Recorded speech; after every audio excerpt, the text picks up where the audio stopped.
श्री कृष्ण हिंदू धर्म के ईश्वर एवं भगवान विष्णु के 8वें अवतार माने जाते हैं। श्याम, गोपाल, केशव, द्वारकाधीश, कन्हैया आदि नामों से लोग इनको जानते हैं। इन्होंने द्वापर युग में श्री कृष्ण का अवतार लिया था। श्री कृष्ण का जन्म बहुत ही कठिन एवं भयानक परिस्थितियों में हुआ था। कंस कौन था? एक बार मथुरा का राजा कंस, जो देवकी का भाई था, वह अपनी बहन देवकी को ससुराल छोड़ने जा रहा था। तभी रास्ते में अचानक एक आकाशवाणी हुई थी।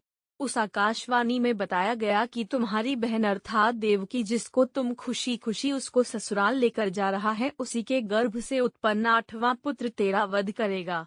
कंस डर गया। तभी उसने वासुदेव, देवकी के पति, जान से मार देने के लिए कहा। तब देवकी ने कंस से विनती की और कहा कि मैं स्वयं लाकर अपने बच्चे को तुम्हारे हवाले करूंगी। आपके बहनोई बेकसूर हैं, उनको मारने से क्या लाभ मिलेगा? कंस ने देवकी की बात मान ली तथा वासुदेव और देवकी को मथुरा के कारागार में डाल दिया। कारागार में ही कुछ समय बाद देवकी और वासुदेव को एक बच्चे की प्राप्ति हुई। जैसे ही इस बात की सूचना कंस को पता चली, वो कारागार में आकर उस बच्चे को मार डाला। इसी प्रकार कंस ने देवकी और वासुदेव के एक एक करके 7 पुत्रों मार दिया।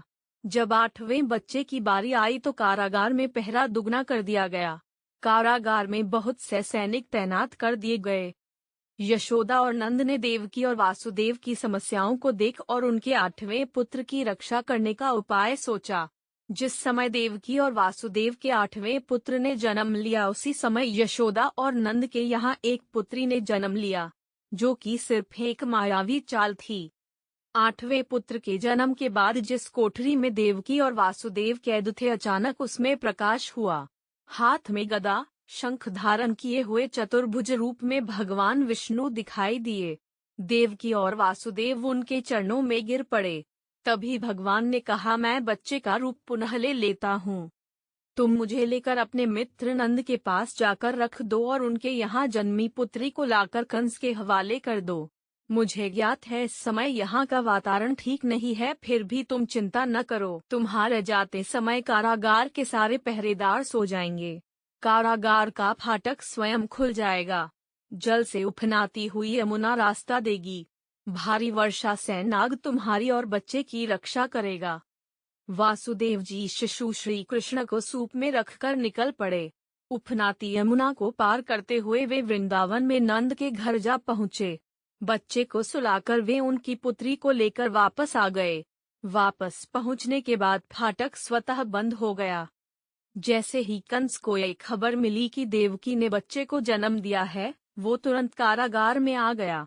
कंस ने जैसे ही उसको छीन कर पटक कर मारने की कोशिश की, वो बच्ची तुरंत हवा के उड़ गई और बोली, हे दुष्ट प्राणी, मुझे मारने से तुझको क्या मिलेगा? तेरा वध करने वाला वृंदावन जा पहुंचा है। इतना बोलकर वो गायब हो गई। कंस बहुत भयभीत हुआ, क्योंकि उसका काल जन्म लेकर उसके चंगुल से बच गया था। अब कंस श्री कृष्ण को मारने के लिए परेशान रहने लगा। तब उसने पूतना नामक राक्षसी को श्री कृष्ण को मारने के लिए भेजा। पूतना ने एक सुंदर स्त्री का रूप धारण किया और श्री कृष्ण को अपने जहरीले स्तन से दूध पिलाने के लिए वृंदावन गई। श्री कृष्ण ने दूध पीते समय पूतना के स्तन को काट लिया। काटते ही पूतना अपने असली रूप में आ गई और उसकी मृत्यु हो गई। जब इस बात की सूचना कंस को मिली तो वो उदास एवं चिंतित हो गया। कुछ समय बाद ही उसने एक दूसरे राक्षस को श्री कृष्ण को मारने के लिए भेजा। वो राक्षस बगुले का रूप लेकर श्री कृष्ण को मारने के लिए झपटा। तुरंत श्री कृष्ण ने उसको पकड़कर फेंक दिया, जिसके बाद वह राक्षस सीधे नरक में जा गिरा।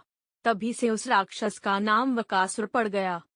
उसके बाद कंस ने कालिया नाग को भेजा।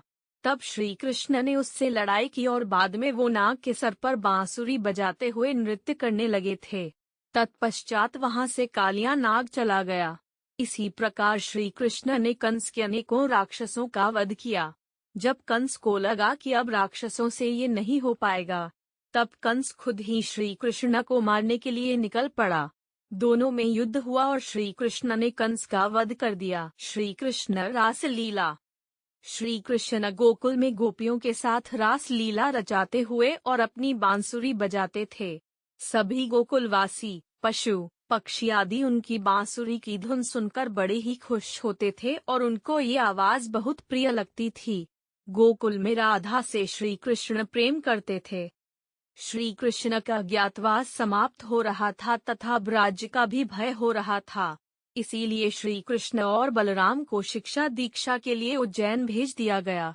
उज्जैन में दोनों भाइयों ने संदीपनी ऋषि के आश्रम में शिक्षा और दीक्षा प्राप्त करना आरंभ कर दिया। उसी आश्रम में श्री कृष्ण की मित्रता सुदामा से हुई। वे घनिष्ठ मित्र थे। उनकी मित्रता के चर्चे काफी दूर दूर तक थे। शिक्षा दीक्षा के साथ साथ अस्त्र शस्त्र का ज्ञान प्राप्त करके वे वापस आ गए तथा द्वारिकापुरी के राजा बन गए।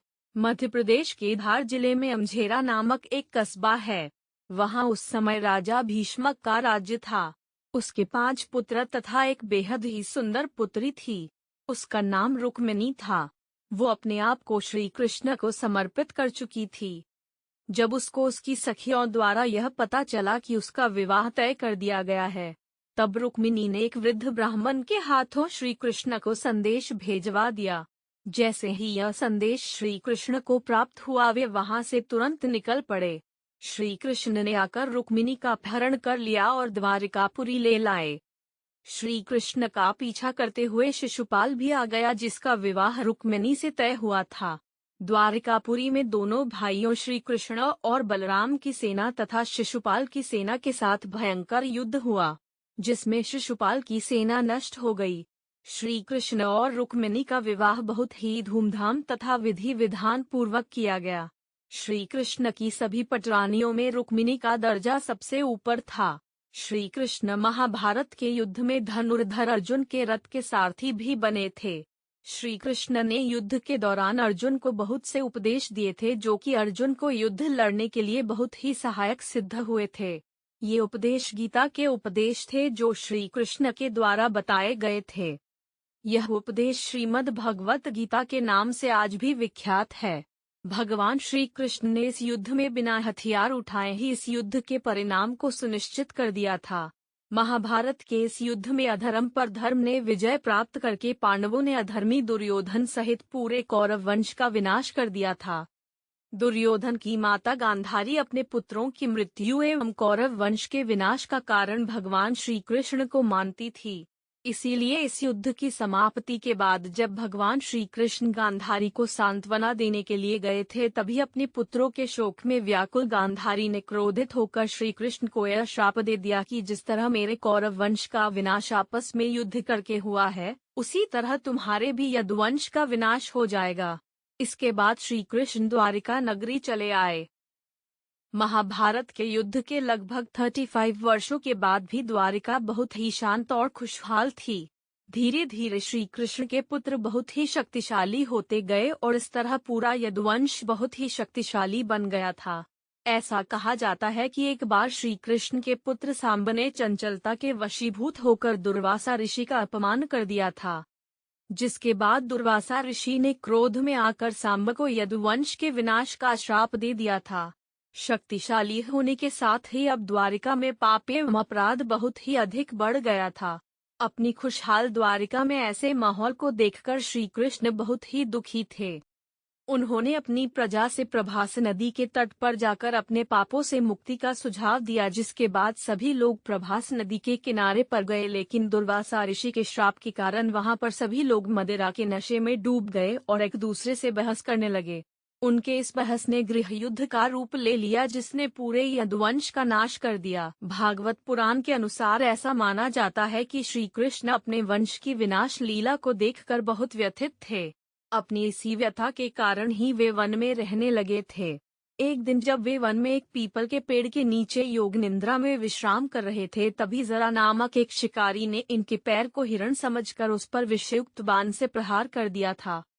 जरा द्वारा चलाया गया यह बाण श्री कृष्ण के पैर के तलुए को भेद दिया था। विषयुक्त बाण के इसी भेदन को बहाना बनाकर श्री कृष्ण ने अपने देह रूप को त्याग दिया और नारायण रूप में बैकुंठ धाम में विराजमान हो गए। देह रूप को त्यागने के साथ ही श्री कृष्ण के द्वारा बसाई हुई द्वारिका नगरी भी समुद्र में समा गई थी।